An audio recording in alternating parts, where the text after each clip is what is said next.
Bonjour. Bienvenue sur Soma Bible.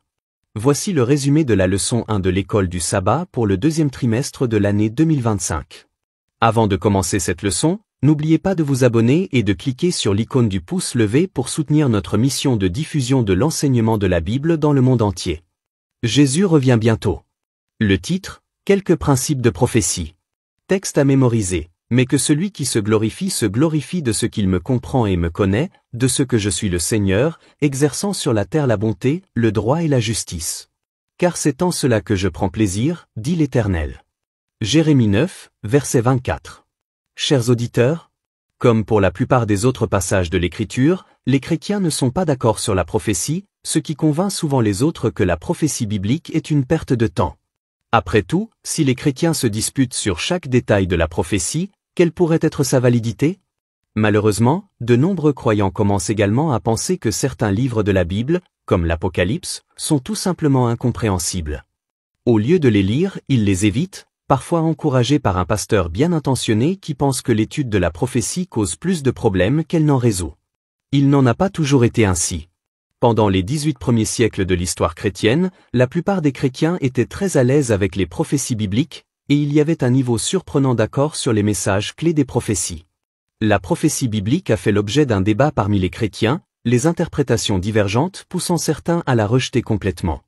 Cependant, pendant une grande partie de l'histoire chrétienne, il y a eu un accord général sur de nombreux messages prophétiques clés. Voyons dans cette leçon les principes fondamentaux qui vous aideront à comprendre et à interpréter la prophétie de manière cohérente et fiable. Que celui qui l'y comprenne. Beaucoup de gens trouvent la prophétie difficile à comprendre en raison du large éventail d'interprétations disponibles. Certains considèrent l'Antéchrist comme un symbole, tandis que d'autres le placent dans un contexte historique ou futur.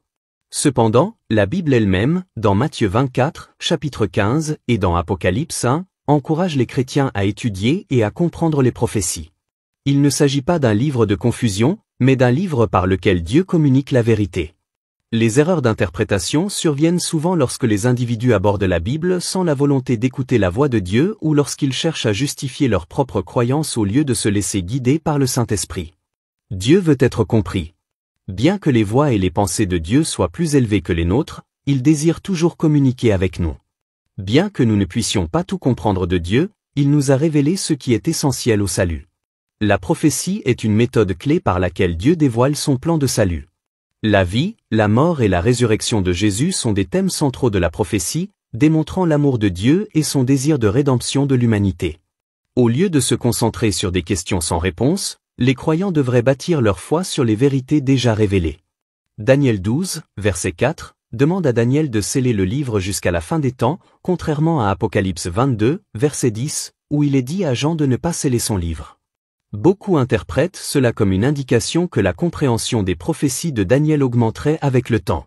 Les preuves historiques le confirment, car des connaissances plus approfondies des prophéties de Daniel sont apparues après l'accomplissement de prophéties de temps clés, en particulier après 1798.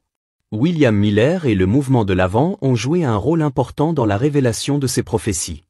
Entre-temps, une grande partie de la chrétienté reste dans la confusion théologique concernant des enseignements fondamentaux tels que le sabbat et l'état des morts.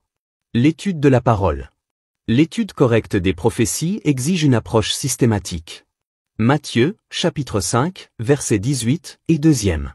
Timothée 3, versets 15 à 17 et Luc 24, verset 27, soulignent l'importance d'interpréter l'Écriture de manière holistique plutôt que d'isoler des versets hors de leur contexte. La Bible est comme un puzzle, où chaque pièce contribue à une image plus large. De nombreuses erreurs d'interprétation prophétique surviennent lorsque des personnes sélectionnent des textes isolés et tentent de les adapter à des événements modernes sans tenir compte de l'ensemble du contexte biblique. Pour éviter la spéculation, nous devons permettre à l'Écriture de s'interpréter elle-même. Figuratif ou littéral? Il est essentiel de comprendre quand la prophétie est symbolique et quand elle est littérale. Les symboles bibliques sont mieux interprétés dans la Bible elle-même.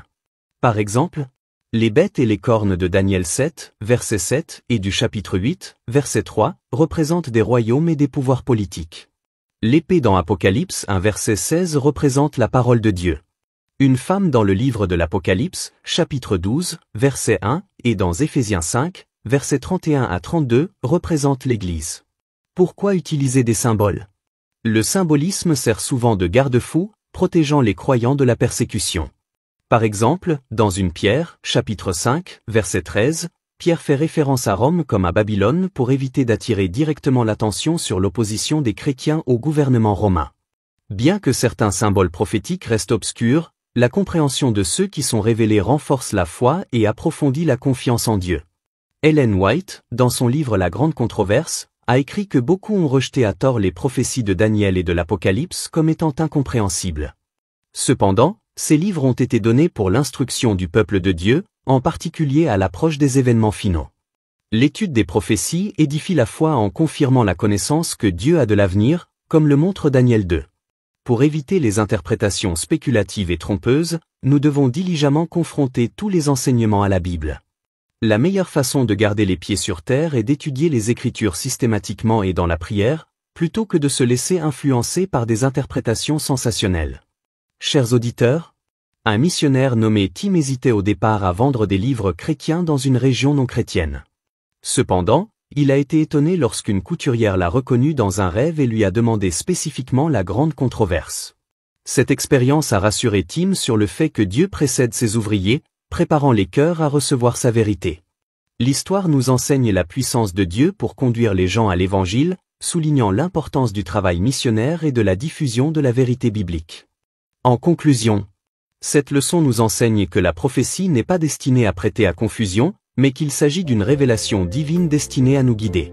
En étudiant systématiquement les Écritures, en permettant à la Bible de s'interpréter elle-même et en s'appuyant sur le Saint-Esprit, nous pouvons, en tant que chrétiens, acquérir une vision claire et précise de la prophétie. En tant que chrétiens, nous pouvons acquérir une compréhension claire et fiable de la prophétie biblique. Au lieu de nous laisser guider par la spéculation, nous pouvons bâtir notre foi sur le fondement solide de la parole de Dieu.